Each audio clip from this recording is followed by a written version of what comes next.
어린 왕자 두 번째 시간입니다. 편안하게 들어주세요. 긴 여행을 해서 잠을 자지 못했거든요. 어리둥절해진 어린 왕자가 말했다. 그렇다면 내게 명하노니 하품을 해라.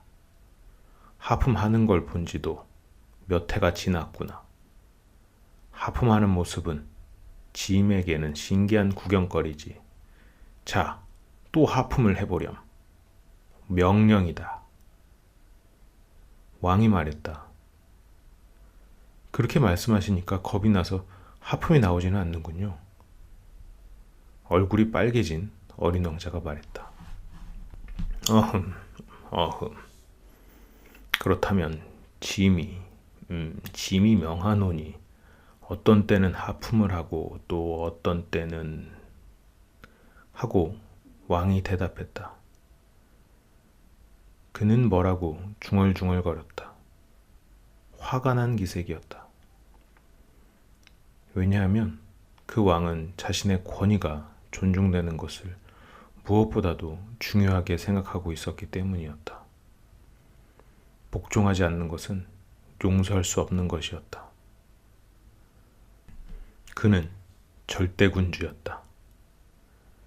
하지만 매우 선해서 사리에 맞는 명령을 내리는 것이었다. 만약에 짐이 어떤 장군더러 물새로 변하라고 명령했는데 장군이 이 명령에 따르지 않았다면 그건 장군의 잘못이 아니니라. 그건 짐의 잘못이니라. 라고 그는 평상시에 늘 말하곤 했다. 앉아도 좋을까요? 어린 왕자가 조심스럽게 물어보았다. 내게 앉기를 명하노라. 흰 담비 모피로 된 망토 한 자락을 위엄있게 걷어올리며 왕이 대답했다. 그러나 어린 왕자는 의아해하고 있었다. 별은 아주 조그마했다. 왕은 대체 무엇을 다스리는 걸까? 폐하, 한 가지 여쭤봐도 좋을까요? 내게 명하노니 질문을 해라. 폐하는 무엇을 다스리고 있나요? 모든 것을 다스리노라. 퍽이나 간단하게 왕이 대답했다. 모든 것을요? 왕은 심중한 몸짓으로 그의 별과 다른 별들과 떠돌이 별을 가리켰다. 모든 것을요? 어린 왕자가 다시 물었다. 그 모든 것을 다스리노라. 왕이 대답했다. 그는 절대 군주였을 뿐 아니라 온 우주의 왕이기도 했던 것이다. 그런 별들도 폐하에게 복종하나요? 물론이니라. 즉각 복종하지. 내 법칙을 어기는 것은 짐이 용서하지 않지. 왕이 말했다. 그러한 굉장한 권력에 어린 왕자는 놀랐다. 그도 그런 힘을 가질 수 있다면 의자를 뒤로 물려놓지 않고도 하루에 44번, 아니 72번, 아니 100번, 200번 해지는 것을 볼 수 있을 게 아닌가? 그래서 버리고 온 그 작은 별에 대한 추억 때문에 조금 슬퍼진 어린 왕자는 용기를 내어 왕에게 간청드렸다. 저는 해가 지는 것을 보고 싶습니다. 저의 소원을 들어주세요. 해에게 지도록 명령해 주세요.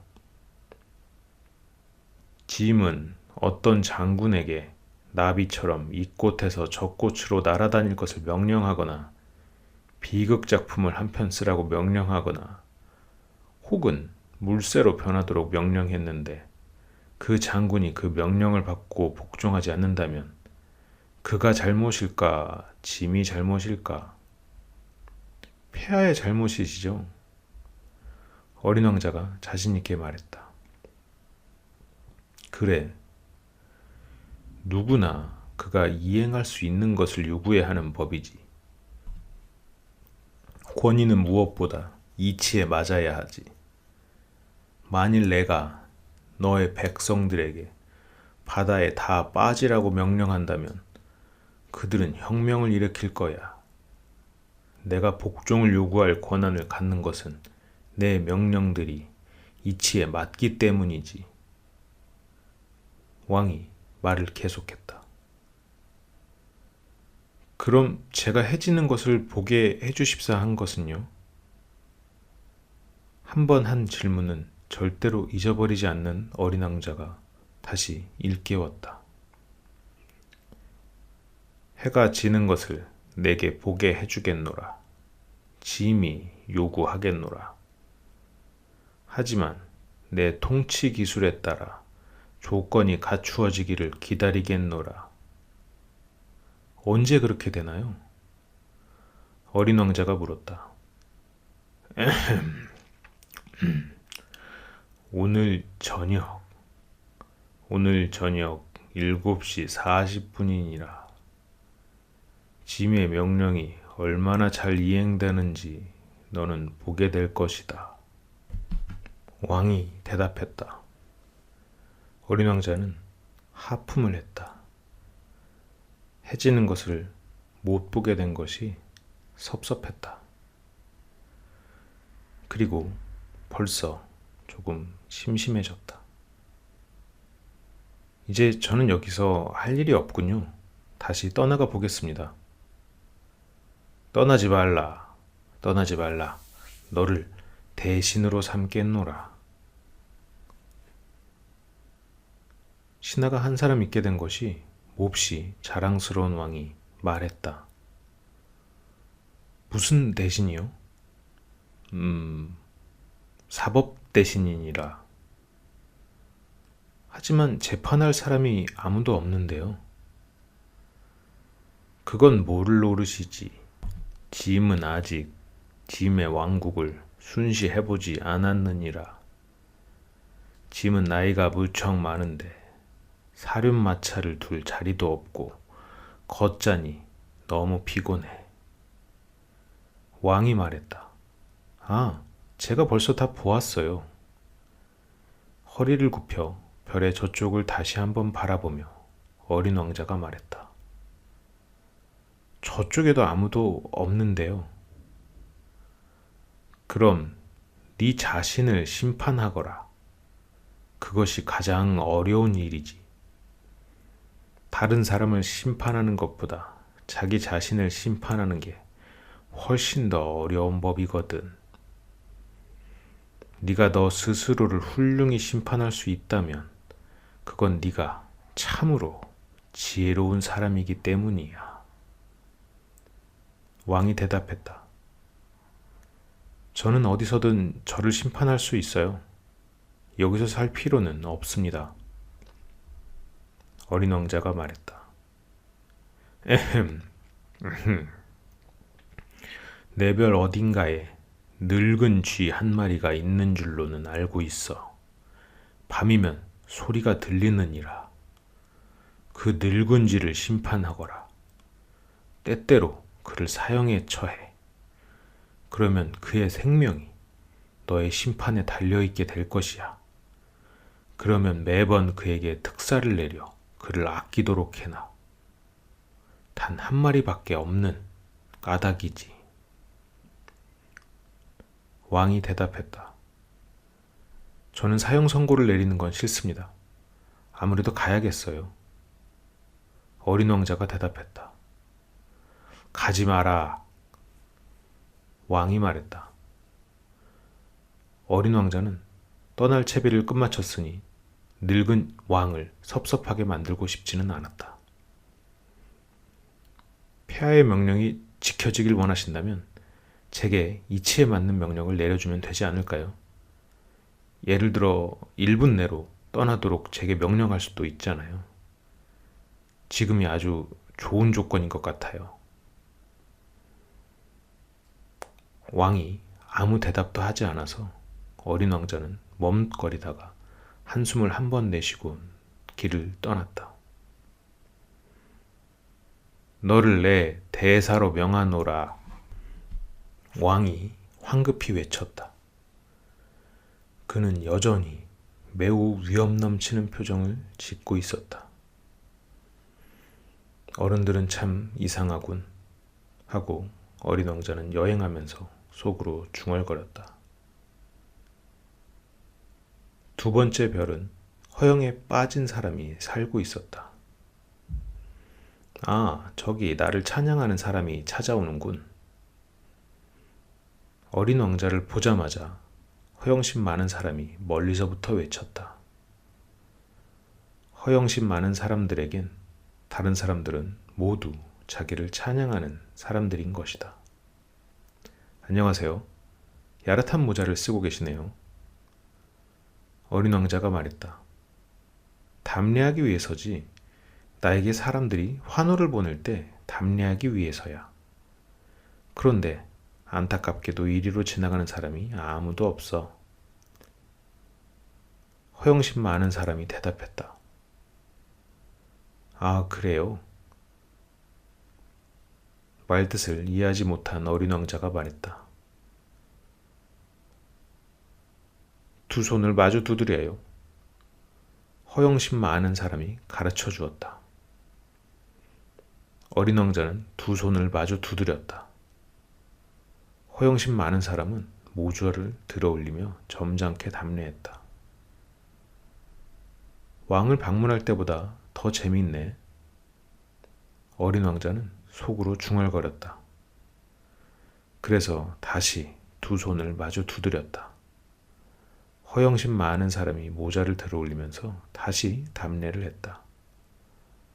5분쯤 되풀이를 하고 나니 어린 왕자는 그 장난이 이제는 더 이상 재밌지 않게 느껴졌다. 모자가 떨어지게 하려면 어떻게 해야 하지? 그가 물었다. 그러나 허영심 많은 사람은 그의 말을 듣지 못했다. 허영심 많은 사람들에게는 오직 찬양의 말만이 들리는 법이다. 너는 정말로 나를 찬양하지? 그가 어린 왕자에게 물었다. 찬양한다는 게 뭐지? 찬양한다는 건 내가 이 별에서 가장 미남이고 가장 옷을 잘 입고 가장 돈이 많고 가장 머리가 좋다고 인정하는 거지. 하지만 이 별엔 아저씨 혼자밖에 없는데. 나를 기쁘게 해줘. 그래도 나를 찬양해줘. 아저씨를 찬양해요. 그런데 그게 아저씨에게 무슨 상관이 있죠? 어깨를 조금 들썩거리며 어린 왕자가 말했다. 그리고 그는 그 별을 떠났다. 어른들은 정말 이상하군 하고 어린 왕자는 여행하며 속으로 중얼거렸다. 그 다음 별에는 술꾼이 살고 있었다. 그 방문은 매우 짧았지만 어린 왕자를 아주 우울하게 만들었다. 뭘 하고 있어요? 한 무더기에 빈 병과 술이 가득 차 있는 다른 병 한 무더기를 앞에 놓고 말없이 앉아있는 술꾼을 보고 그가 말했다. 술을 마시지. 침울한 표정으로 술꾼이 대꾸했다. 왜 술을 마셔요? 어린 왕자가 그에게 물었다. 잊기 위해서지. 술꾼이 대답했다. 무엇을 잊기 위해서인가요? 치근한 생각에 어린 왕자가 물어보았다. 부끄럽다는 것을 잊기 위해서지. 머리를 숙이며 술꾼이 대답했다. 뭐가 부끄럽다는 거지요? 그를 돕고 싶다는 생각에 어린 왕자가 계속해서 물어보았다. 술을 마시는 게 부끄러워. 이렇게 말하고 술꾼은 침묵에 빠졌다. 그래서 난처해진 어린 왕자는 길을 다시 떠났다. 어른들은 정말 참 이상하군 하고 어린 왕자는 여행을 하면서 혼자 속으로 중얼거렸다. 네 번째 별은 사장의 별이었다. 그 사장님은 어찌나 바쁜지 어린 왕자가 도착했을 때 고개조차 들지 않았다. 안녕하세요. 담뱃불이 꺼졌네요. 그가 말했다.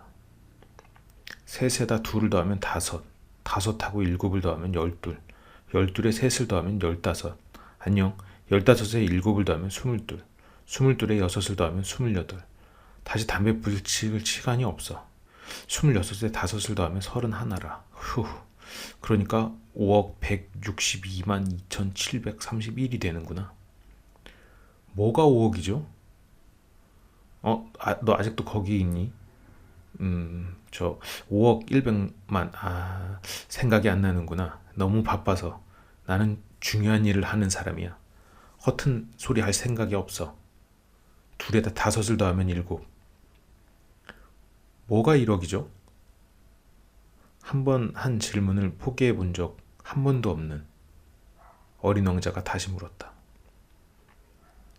사장이 머리를 들었다.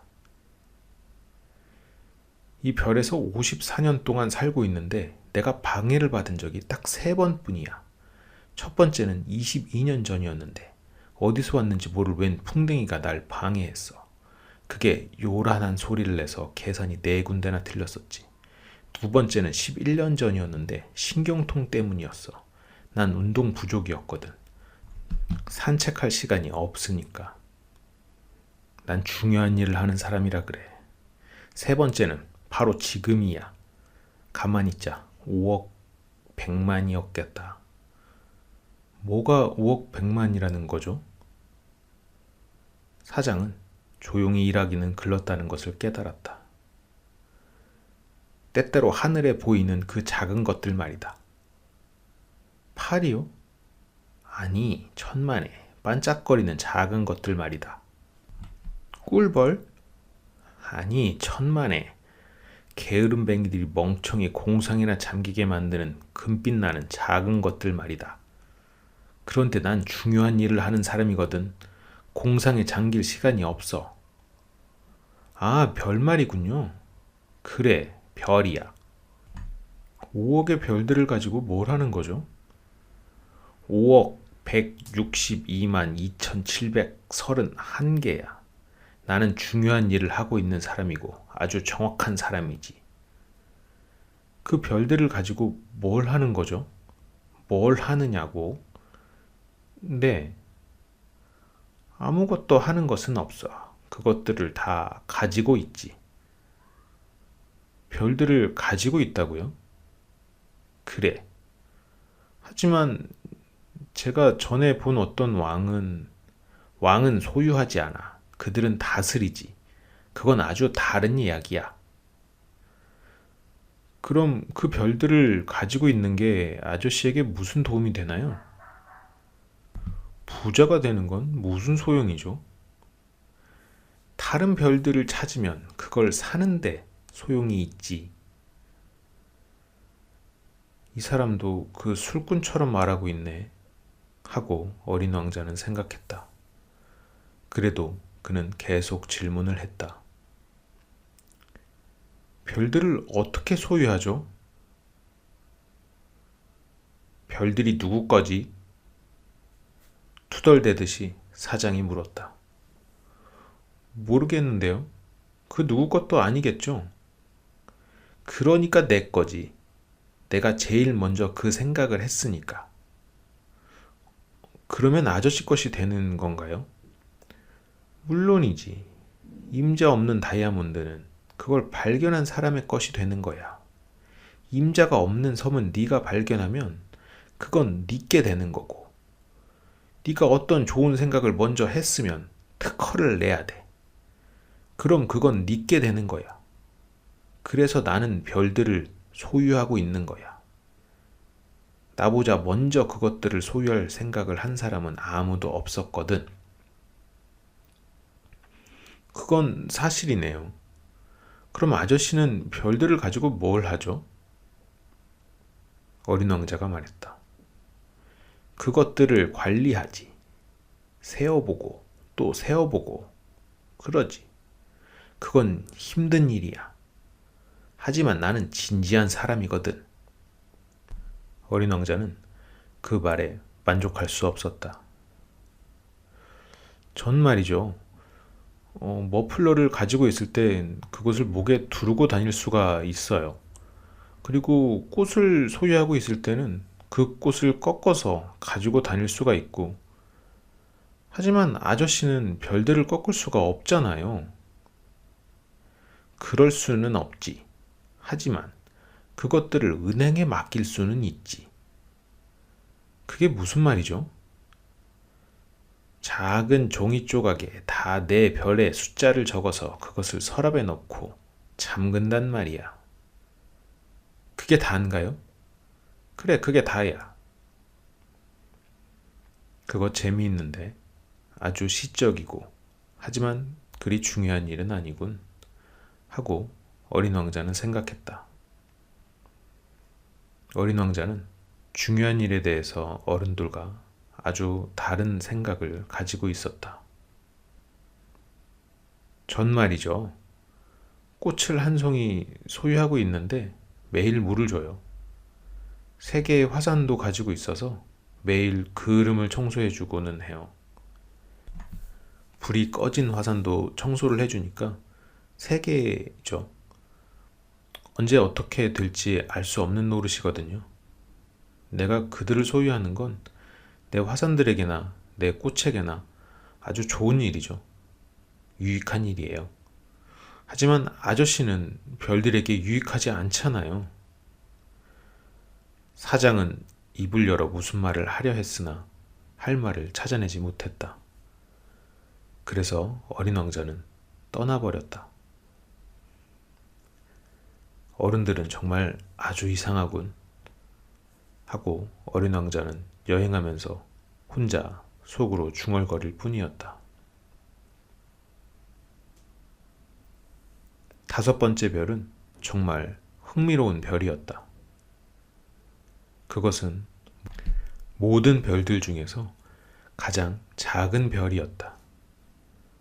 가로등 하나와 가로등을 켜는 사람이 있을 자리밖에 없었다. 하늘 한 구석, 집도 없고 사람들도 살지 않는 별에서 가로등 켜는 사람이 무슨 소용이 있는지 어린 왕자는 도무지 이해할 수가 없었다. 그렇지만 그는 속으로 중얼거렸다. 이 사람은 어리석은 사람인지도 몰라. 그래도 왕이나 허영기 많은 사람이나 사장이나 혹은 술꾼보다는 덜 어린석은 사람이지. 적어도 그가 하는 일은 하나의 의미가 있거든. 가로등을 켤 때는 별 1개를 혹은 꽃 1송이를 더 태어나게 하는 거나 마찬가지니까. 가로등을 끌 때면 그 꽃이나 그 별을 잠들게 하는 거고, 그거 아주 아름다운 직업이군. 아름다우니까 진실로 유익한 것이고. 그 별에 다가가서 그는 가로등 켜는 사람에게 공손하게 인사했다. 안녕하세요, 아저씨. 왜 가로등을 지금 막 껐나요? 안녕, 그건 명령이야. 가로등 켜는 사람이 대답했다. 명령이 뭐죠? 내 가로등을 끄는 거지. 잘 자. 그리고 그는 다시 불을 켰다. 왜 지금 막 가로등을 다시 켰나요? 명령이야. 가로등 켜는 사람이 대답했다. 무슨 말인지 모르겠는데요. 어린 왕자가 말했다. 아무것도 이해 안 해도 돼. 명령은 명령이니까. 잘 자. 가로등 켜는 사람이 말했다. 그리고 가로등을 껐다. 그리고 나서는 붉은 바둑판 무늬의 손수건으로 이마에 땀을 닦았다. 난 정말 고된 직업을 가졌어. 전에는 무리가 없었는데 아침에 불을 끄고 저녁이면 다시 켰었지. 그래서 나머지 낮 시간에는 쉬고 나머지 밤 시간에는 잠을 잘 수가 있었거든. 그럼 그 후에 명령이 바뀌었나요? 명령은 바뀌지 않았으니까 그게 문제지. 이 별은 매년 빨리 돌고 있는데 명령은 바뀌지 않았단 말이야. 가로등 켜는 사람이 말했다. 그래서요? 어린 왕자가 다시 물어보았다. 그래서 이제는 이 별이 매 분마다 1회전을 하고 있으니까 1초도 쉴 새가 없는 거야. 매 분마다 한 번씩 껐다가 켰다가 해야 하는 거지. 그거 참 이상하네요. 아저씨네 별에선 하루가 1분이라니. 조금도 이상할 것 없지. 우리가 이야기하고 있는 지가 벌써 한 달이 되어 있단다. 가로등 켜는 사람이 말했다. 한 달이요? 그래, 30분이니까 30일이지. 잘 자. 그리고는 그는 다시 가로등을 켰다. 어린 왕자는 그를 바라보았다. 명령에 그토록 충실한 그 가로등 켜는 사람이 그는 좋아졌다. 의자를 뒤로 물리면서 해지는 걸 보고 싶어 하던 지난 날이 떠올랐다. 그 사람을, 그 친구를 돕고 싶었다. 저기 쉬고 싶을 때 쉴 수 있는 방법이 있어요. 그야 언제나 쉬고 싶지. 가로등 켜는 사람이 말했다. 사람은 누구나 성실하면서도 또 한편 게으름 부리고 싶을 수도 있는 것이다. 어린 왕자는 계속 말했다. 아저씨 별이 아주 작으니까 세 걸음만 옮겨 놓으면 한 바퀴를 돌 수 있잖아요. 언제나 햇빛 속에 있으려면 천천히 걸어가기만 하면 되는 거고요. 쉬고 싶을 때면 걸어가세요. 그럼 해가 원하는 만큼 길어질 수 있을 거예요. 그건 별로 도움이 되지 못하겠는걸. 내가 무엇보다 좋아하는 건 잠을 자는 거라고. 가로등 켜는 사람이 말했다. 그거 참 유감인데요. 어린 왕자가 말했다. 유감이야. 잘 자. 가로등을 켜는 사람이 말했다. 그리고는 가로등을 껐다. 저 사람은 다른 모든 사람들, 왕이나 허영심 많은 사람이나 술꾼이나 사장 같은 사람들에게 멸시받겠지. 우스워 보이지 않는 사람은 그래도 저 사람뿐이야. 그건 저 사람이 자기 자신이 아닌 어떤 다른 일에 몰두하기 때문이겠지. 더 멀리 여행 계속하면서 어린 왕자는 생각했다. 그는 섭섭해서 한숨을 내쉬면서 이런 생각도 했다. 내가 친구로 삼을 수 있었던 사람은 저 사람뿐이었는데, 그렇지만 그의 별은 너무 작아. 두 사람이 있을 자리가 없거든. 그가 그 축복받은 별을 잊지 못하는 것은 24시간 동안에 1540번이나 해가 졌기 때문이라는 것은 어린 왕자가 차마 스스로에게도 고백하거나 인정하지 못하는 사실이었다. 6번째 별은 10배나 더 큰 별이었다. 그 별에는 무지하게 커다란 책을 쓰고 있는 늙은 신사 한 분이 살고 있었다. 야, 탐험자가 하나 오는군. 어린 왕자를 보며 그가 큰 소리로 외쳤다. 어린 왕자는 테이블에 걸터앉아 숨을 몰아쉬었다. 벌써 아주 긴 여행을 했던 것이었다. 어디서 오는 거냐? 그 노인이 물었다. 이 두꺼운 책은 뭐예요? 여기서 뭘 하는 거죠? 어린 왕자가 물었다. 난 지리학자란다. 노인이 말했다. 지리학자가 뭐예요? 바다와 강과 도시와 산, 그리고 사막이 어디 있는지를 아는 사람이지. 그거 참 재미있네요. 그거야말로 직업다운 직업이라고 할 수 있겠군요. 어린 왕자는 그렇게 말하고 지리학자의 별을 한번 둘러보았다. 그렇게 멋진 별을 그는 한 번도 본 적 없었다. 할아버지 별은 정말 아름답네요. 넓은 바다도 있나요? 난 몰라. 지리학자가 대답했다. 그래요? 어린 왕자는 실망했다. 그럼 산은요? 난 몰라. 지리학자가 말했다. 그럼 도시와 강과 사막은요? 그런 것도 모르지. 지리학자가 말했다. 할아버지는 지리학자 아니에요? 그렇지. 하지만 난 탐험가가 아니거든. 내겐 탐험심은 절대적으로 없다. 도시와 강과 산, 바다와 태양과 사막을 새러 다니는 건 지리학자가 하는 일이 아니야. 지리학자는 아주 중요한 사람이니까 한가하게 돌아다니거나 할 수는 없어. 서재에 있어야 돼. 서재를 떠날 수가 없어. 서재에서 탐험가들을 만나는 거야. 그들에게 여러 가지 질문을 해서 그들의 기억을 기록하는 거지. 탐험가의 기억 중에 흥미로운 게 있으면 지리학자는 그 사람의 정신을 조사시켜. 그건 왜요?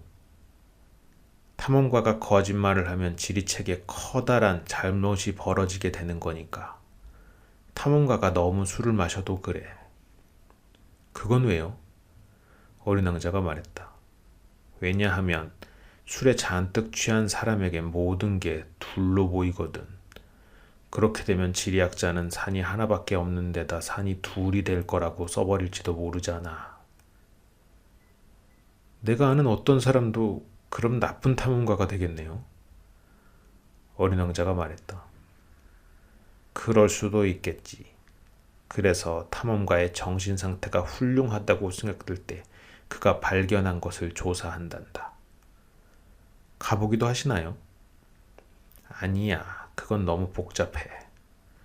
그 대신에 탐험가에게 증거를 제시하라고 요구를 해.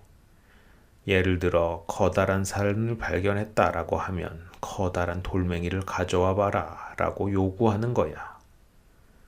지리학자는 갑자기 흥분했다. 그런데 너는 멀리서 왔지? 너는 탐험가야. 너의 별이 어떤 별인지 이야기해줘. 그러더니 지리학자는 노트를 펴고 연필을 깎았다.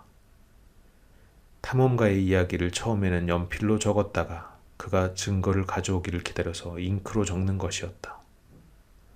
자, 시작해 볼까? 지리학자가 물었다. 아, 제 별은 별로 흥미로울 게 없어요. 아주 작거든요. 화산이 셋 있어요. 둘은 불이 있는 화산이고 하나는 불이 꺼진 화산이에요. 하지만 언제 어떻게 될지 모르죠. 언제 어떻게 될지 알 수 없지. 지리학자가 말했다. 제겐 꽃 한 송이도 있어요. 우린 꽃은 기록하지 않아. 지리학자가 말했다. 아, 왜죠? 그게 더 예쁜데요? 꽃들은 일시적인 존재니까. 일시적인 존재가 뭐죠? 지리책은 모든 책들 중에 가장 중요한 책이야. 지리책은 유행에 뒤지거나 하는 일이 없어. 산이 위치를 바꾸는 일은 아주 드물거든. 바닷물에 물이 비어버리는 일도 없을 거고 우리는 영원한 것들을 기록하는 거야. 하지만 불 꺼진 화산들이 다시 깨어날 수도 있어요. 일시적인 존재가 뭐죠? 어린 왕자가 말을 가로막았다. 화산이 꺼져 있든 깨어 있든 우리에게는 마찬가지야. 우리에게 중요한 것은 산이지. 산은 변하지 않아. 그런데 일시적인 존재란 건 뭐예요? 한 번 한 질문은 평생 포기해 본 적이 없는 어린 왕자가 다시 물었다. 그건 머지않은 미래에 사라져버릴 그런 위험에 처해 있다 라는 뜻이야. 그럼 제 꽃은 머지않은 미래에 사라져버릴 위험에 처해 있다는 건가요? 물론이지. 내 꽃은 일시적인 존재야. 세상에 대항할 무기라곤 네 개의 가시밖에 없고, 그런데 나는 그 꽃을 내 별에 혼자 내버려 두고 왔네. 하고 어린 왕자는 생각했다. 그것은 후회스러운 느낌의 시작이었다. 그러나 그는 다시 용기를 냈다. 어디를 가보는 게 좋을까요? 그가 물었다. 지구라는 별로 가봐. 대단히 이름 높은 별이거든. 그리하여 어린 왕자는 그 꽃에 대해 생각하며 다시 길을 떠났다. 7번째 별은 그래서 지구였다. 지구는 그저 그런 보통 별이 아니었다. 그곳에는 111명의 왕, 물론 흑인 나라의 왕을 포함해서, 그리고 7,000명의 지리학자와 90만 명의 사장들, 그리고 750만 명의 술주정뱅이, 3억 1,100만 명의 허영심 많은 사람들, 즉 약 20억쯤 되는 어른들이 살고 있다. 전기가 발명되기 전까지는 6대륙을 통틀어 406만 2,511명이나 되는 가로등을 점화하는 사람들을 두어야 했다는 이야기를 들으면 여러분은 지구가 얼마나 큰 곳인지 짐작이 갈 것이다. 그래서 조금 멀리 떨어진 곳에서 보면 눈부시게 멋진 광경이 벌어지는 것이었다. 그들이 무리지어 움직이는 모습은 오페라의 발레처럼 아주 질서정연했다. 맨 처음은 뉴질랜드와 오스트레일리아에 가로등 켜는 사람들의 차례였다. 가로등을 켜고 나면 그들은 잠을 자러 갔다.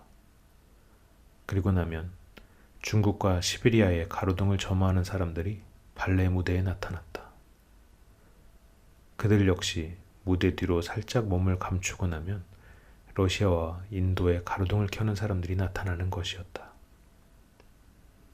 그 다음번에는 아프리카와 유럽에 가로등 켜는 사람들, 또 그 다음에는 남아메리카에 가로등 켜는 사람들, 또 그 다음에는 북아메리카에 가로등 켜는 사람들이 차례로 나타났다. 그런데 그들은 무대에 나타나는 순서를 틀리게 하는 법이 없었다. 그것은 정말이지 장엄한 광경이었다. 오직 북극에 단 한 명뿐인 가로등 켜는 사람과 북극에 있는 그 동료들만이 한가하고 태평한 생활을 하고 있었다. 그들은 1년에 2번 일을 했다. 재치를 부리려다 보면 조금 거짓말을 하는 수가 있다. 가로등 켜는 사람들에 대해 내가 한 이야기는 아주 솔직한 이야기는 아니다. 지구를 잘 알지 못하는 사람들에게 어쩌면 지구에 대해 잘못된 생각을 가지게 될 수도 있을 법한 이야기였다. 사람들이 지구 위에서 차지하는 자리는 정말이지 아주 작은 것이다. 지구에 사는 20억의 사람들이 어떤 모임처럼 서로 바짝바짝 붙어 그렇게 세워놓는다면 세로 20마일, 가로 20마일의 광장으로도 충분할 것이다. 그들은 태평양의 아주 작은 섬 위에 차곡차곡 쌓아 놓아도 될 것이다. 어른들은 물론 이런 말을 하면 여러분은 말을 믿지 않을 것이다. 그들은 자신들이 굉장히 많은 자리를 차지하고 있다고 생각하고 있기 때문이다. 그들은 자신들이 바오밤 나무처럼 중요하다고 생각하고 있다. 그러니까 여러분 그들에게 계산을 해보라고 일러주어야 한다. 그들은 숫자를 좋아하니까. 그럼 그들은 기분 좋아할 거다. 하지만 여러분은 그 문제를 푸느라 시간을 낭비할 필요는 없다. 그건 쓸데없는 짓이다. 여러분은 이제 내 말을 믿지 않나? 어린 왕자는 그래서 지구에 발을 들여놓았을 때 사람이라곤 통 보이지 않는데 놀랐다. 그가 잘못해서 다른 별로 찾아온 게 아닌가 겁을 먹고 있을 때 달 같은 빛깔의 고리가 모래 속에서 움직이는 것이 보였다. 안녕? 어린 왕자가 무턱대고 말했다. 안녕. 뱀이 말했다. 지금 내가 도착한 별이 무슨 별이지? 어린 왕자가 물었다. 지구야, 아프리카지. 뱀이 대답했다. 그래, 그럼 지구에는 사람이 아무도 없니? 여긴 사막이야. 사막에는 아무도 없어. 지구는 커다랗거든. 뱀이 말했다. 어린 왕자는 돌 위에 앉아 하늘을 바라보았다. 누구든 언제고 다시 자기 별을 찾아낼 수 있게 별들이 환히 불밝혀져 있는지 궁금해. 내 별을 바라보면 바로 우리들 위에 있어. 그런데 어쩌면 저렇게 멀리 있지? 아름답구나. 너는 여길 무엇하러 왔니? 뱀이 말했다. 난 어떤 꽃하고의 사이에서 골치 아픈 일이 있었어. 어린 왕자가 말했다. 그래. 뱀이 대답했다. 그리고 그들은 서로 잠자코 있었다. 사람들은 어디에 있지? 사막에선 조금 외롭구나. 어린 왕자가 마침내 다시 입을 떼었다. 사람들 가운데서도 외롭기는 마찬가지야. 뱀이 말했다. 어린 왕자는 그를 한참 바라보았다. 넌 정말 재미있게 생긴 동물이구나. 손가락처럼 가느다랗고. 그가 말했다. 그래도 난 왕의 손가락보다도 더 힘이 세. 뱀이 말했다. 어린 왕자는 미소를 지었다. 넌 힘이 세지 못해. 발도 없고 여행도 할 수 없잖아. 난 배보다 더 먼 곳으로 너를 데려다 줄 수 있어. 뱀이 말했다. 그는 어린 왕자의 발뒤꿈치에 팔찌처럼 몸을 휘감더니 말했다. 나를 건드리는 사람마다 그가 나왔던 땅으로 돌려보내주지. 하지만 너는 순진하고 다른 별에서 오기도 했으니까. 어린 왕자는 아무 대꾸도 하지 않았다. 네가 측은해 보이는구나. 무척이나 연약한 몸으로 이 돌멩이 투성이 지구에 왔으니 내 별이 몹시 그러울 때면 언제고 내가 너를 도와줄 수 있을 거야. 난... 그래. 아주 잘 알았어. 근데 왜 그렇게 수수께끼 같은 그런 말만 하는 거니? 난 모든 걸 해결할 수 있어. 뱀이 말했다. 그리고는 그들은 침묵을 지켰다. 어린 왕자는 사막을 횡단했는데 오직 꽃 한 송이를 만났을 뿐이었다. 석장의 꽃잎을 가진 볼품이라고는 없는 꽃이었다. 안녕. 어린 왕자가 말했다. 안녕. 꽃이 말했다. 사람들은 어디에 있지? 어린 왕자가 정중하게 물어보았다. 그 꽃은 언젠가 큰 상인의 무리가 지나가는 것을 본 적이 있었다. 사람들이라고 한 67사람 있는 것 같아. 몇 해 전에 그들을 본 적이 있어. 하지만 그들이 지금 어디 있는지 알 수 없는 노릇이야. 그들은 바람에 불려다니거든. 뿌리가 없어서 엄청 곤란한 사람들이야. 안녕. 어린 왕자가 말했다. 안녕. 꽃이 말했다.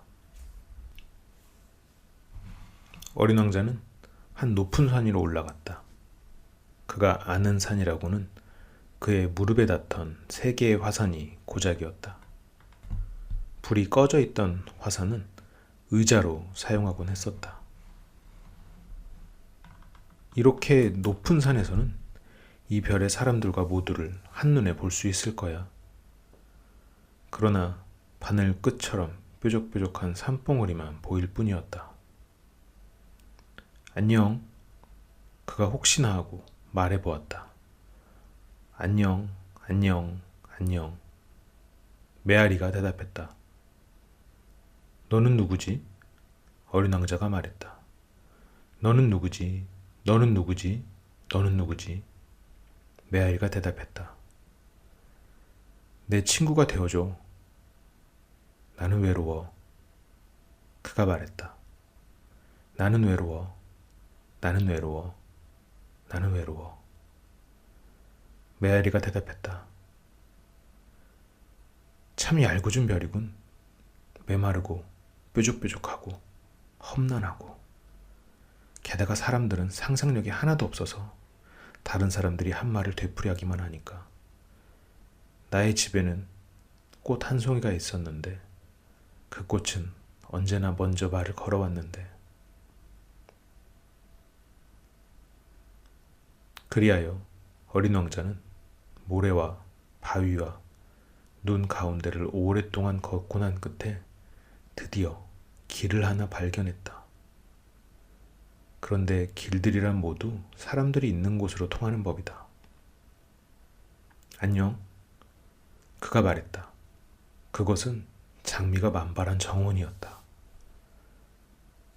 안녕. 장미꽃들이 말했다. 어린 왕자는 그들을 바라보았다. 그들은 모두 그의 꽃과 쏙 닮아 있었다.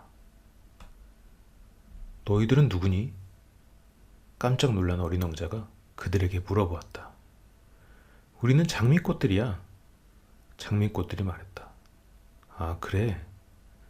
그러자 어린 왕자는 자신이 아주 불행하다고 느껴졌다. 이 세상에서 자기와 같은 꽃은 오직 하나뿐이라고 그의 꽃에게 그는 말해 주었다. 그런데 정원 하나 가득히 그와 똑같은 꽃들이 5,000송이나 되는 게 아닌가. 내 꽃이 이걸 보면 엄청 상심할 거야. 하고 어린 왕자는 생각했다. 기침을 지독히 해야 되겠지. 창피스러운 모습을 보이지 않으려고 죽으려고 신용을 할지도 몰라. 그럼 난 간호해주는 척하지 않을 수 없겠지.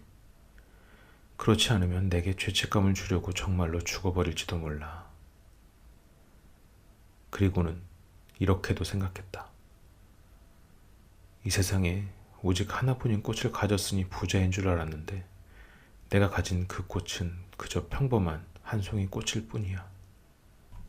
그중 하나는 영영 불이 꺼져 버렸는지도 모를 내 무릎까지밖에 오지 않는 3개의 화상과 그 꽃으로 내가 굉장히 위대한 왕자가 될 수는 없겠지. 그래서 그는 풀숲에 엎드려 울었다. 여우가 나타난 것은 바로 그때였다. 안녕. 여우가 말했다. 안녕. 어린 왕자는 공손히 대답하고 몸을 돌렸으나 아무것도 보이지 않았다. 난 여기 사과나무 밑에 있어. 좀 전에 목소리가 말했다. 너는 누구지? 넌 참 예쁘구나. 어린 왕자가 말했다. 난 여우야. 여우가 말했다. 이리 와서 나와 함께 놀아. 난 정말로 슬프단다. 어린 왕자가 제안했다. 난 너와 함께 놀 수 없어. 여우가 말했다. 나는 길들여져 있지 않으니까. 아, 미안해. 어린 왕자가 말했다. 그런데 잠깐 생각해 본 뒤에 그는 다시 말했다. 길들인다는 게 뭐지? 사람들은 총을 가지고 사냥을 해. 그건 참 곤란한 일이야. 그들은 병아리들도 길러.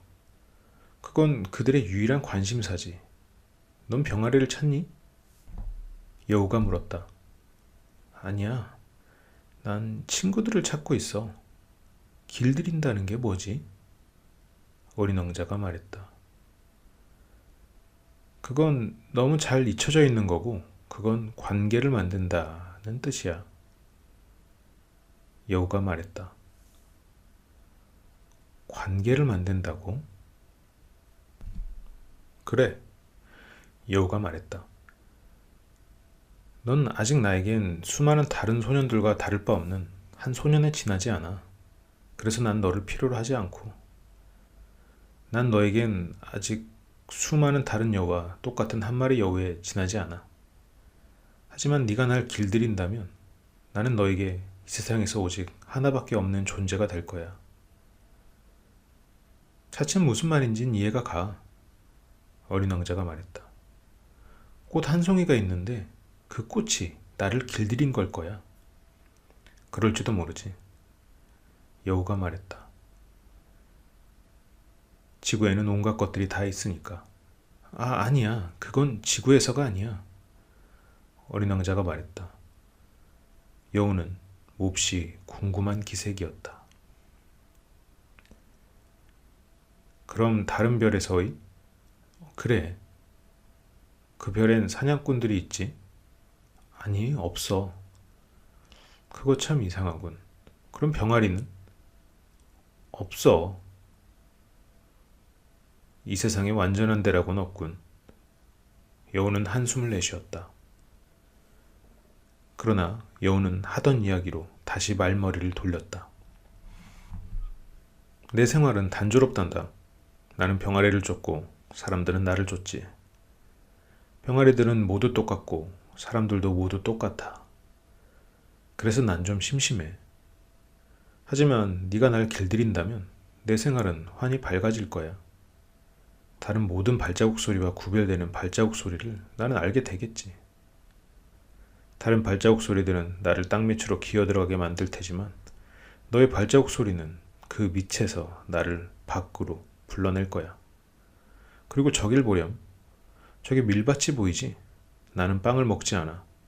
밀은 나한테 아무 필요가 없어. 밀밭은 나에게 아무것도 생각나게 하지 않아. 그건 어쩌면 슬픈 일이지.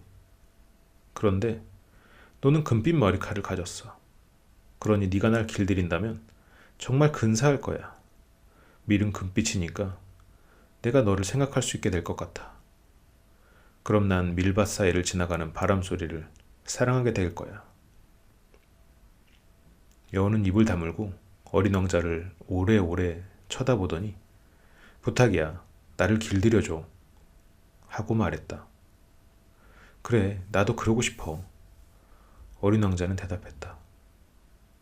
하지만 내겐 시간이 많지 않아. 친구들을 찾아내야 하고 알아볼 일도 많아. 우린 우리가 길들이는 것만 알 수 있는 거란다. 여우가 말했다. 사람들은 이제 아무것도 알 시간이 없어졌어. 그들은 상점에서 이미 만들어져 있는 걸 사거든. 그런데 친구를 파는 상점은 없으니까 사람들은 이제 친구가 없는 거지. 혹시 친구를 가지고 싶다면 나를 길들여줘. 그럼 어떻게 해야 하는 거지? 어린 왕자가 물었다. 참을성이 있어야 해. 여우가 대답했다. 우선 내게서 좀 떨어져서 이렇게 풀숲에 앉아 있어. 난 너를 곁눈질해 볼 거야. 넌 아무 말도 하지 마라. 말은 오해의 근원이지. 날마다 넌 조금씩 더 가까이 다가앉을 수 있게 될 거야. 다음날 다시 어린 왕자는 거기로 갔다.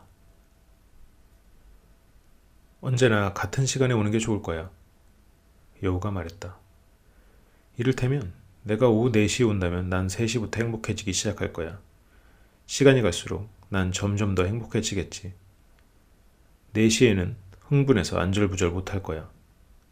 그래서 행복이 얼마나 값진 것인가 알게 되겠지. 아무 때나 오면 몇 시에 마음을 곱게 단장을 해야 되는지 모르잖아. 의식이 필요하거든. 의식이 뭐야? 어린 왕자가 물었다. 그것도 너무 자주 잊혀지고 있는 거야. 여우가 말했다. 그건 어느 하루를 다른 날과 다르게 만들고 어느 한 시간을 다른 시간들과 다르게 만드는 거지. 예를 들면 내가 아는 사냥꾼들에게도 의식이 있어. 그들은 목요일이면 마을의 처녀들과 춤을 추지. 그래서 목요일은 신나는 날이지. 난 포도밭까지 산보를 가고 사냥꾼들은 아무 때나 춤을 추고 하루하루 모두 똑같이 되어버리잖아. 그럼 난 하루도 휴가가 없게 될 거고. 그래서 어린 왕자는 여우를 길들였다. 출발의 시간이 다가왔을 때 여우는 말했다. 아, 난 울 것만 같아. 그건 네 잘못이야. 너희 마음을 아프게 하고 싶지 않았어. 하지만 내가 널 길들여주길 내가 원했잖아. 어린 왕자가 말했다.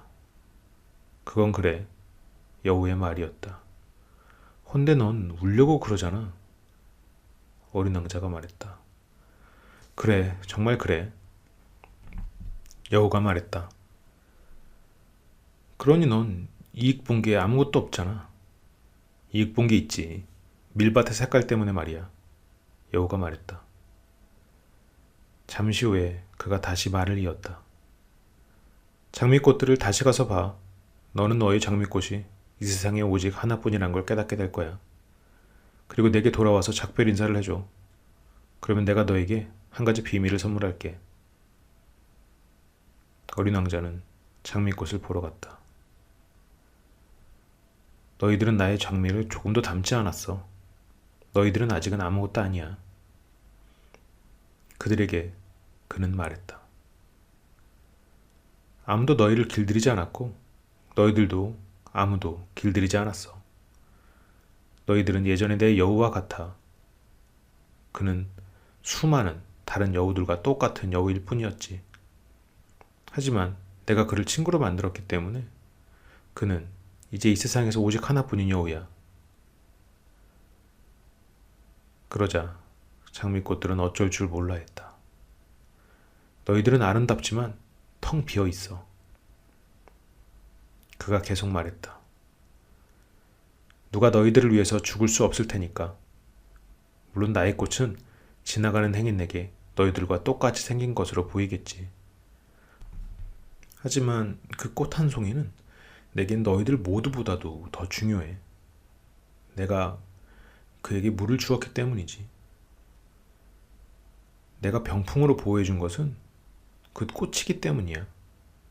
내가 벌레를 잡아준 것, 나비 때문에 2~3마리 남겨두긴 했지만 그것도 그 꽃이기 때문이야. 빌평을 하거나 자랑을 늘어놓는 것들, 또 때로는 침묵을 지키는 것, 내가 귀 기울여 들어준 것, 모두 그 꽃이기 때문이지. 그건 내 꽃이기 때문이야. 그리고 그는 여우에게로 돌아갔다. 안녕. 그가 말했다. 안녕. 여우가 말했다. 내 비밀은 이런 거야. 그것은 아주 단순해. 오직 마음으로만 봐야 한다는 거야.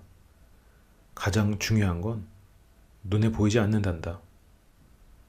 가장 중요한 건 눈에 보이지 않는단다. 잘 기억하기 위해 어린 왕자가 되뇌었다.